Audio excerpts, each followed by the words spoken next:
jeunesse, d'autres réclament à haut cri une enquête publique. Mais tous sont d'accord. La DPJ doit revoir ses méthodes.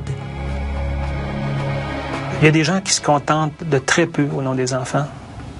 Et je pense que le DPJ se contente de très peu au nom des enfants.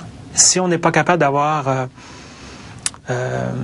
l'envergure humanitaire ou l'envergure intellectuelle pour gérer une grosse patente comme ça, un gros paquebot, ça serait peut-être le temps de penser à avoir des petites flottilles décentralisées, comme on peut se trouver un peu dans notre système de la loi sur les jeunes contrevenants, plus décentralisées, des petites cellules.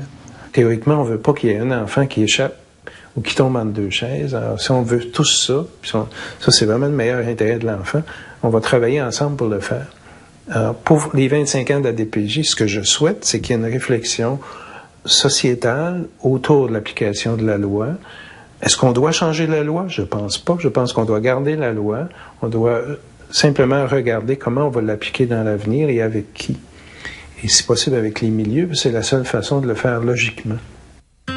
Aucun effort ne devrait être ménagé pour faire en sorte que plus jamais un enfant ne puisse être brutalisé par ses parents ou privé du soutien et de l'affection d'une grande personne qui veille sur lui.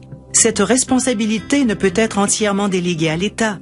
Comme adultes, nous sommes concernés par le bien-être de tous les enfants de notre société. Les gars, aujourd'hui, j'étais un homme de moi, puis c'est pas la DPJ qui m'a aidé. J'ai ma compagnie, j'ai ma maison, j'ai mon char, j'ai ma fille. J'ai tout ce que je veux dans la vie. Mais c'est pas grâce à la DPJ, par exemple. Là, aujourd'hui, je suis enceinte de 11 semaines. C'est une bonne nouvelle. C'est sûr que c'est une bonne nouvelle, sauf que j'ai un petit peu peur de faire les erreurs que mes parents ont faites, puis j'ai pas envie que mon enfant vive dans les familles d'accueil puis tout ça.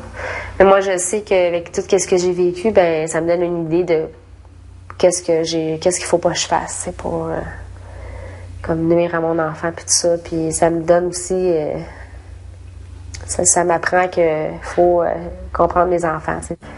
Puis j'ai peur aussi d'être trop mère poule parce qu'il est tellement arrivé d'affaires que je veux pas qu'il arrive à rien.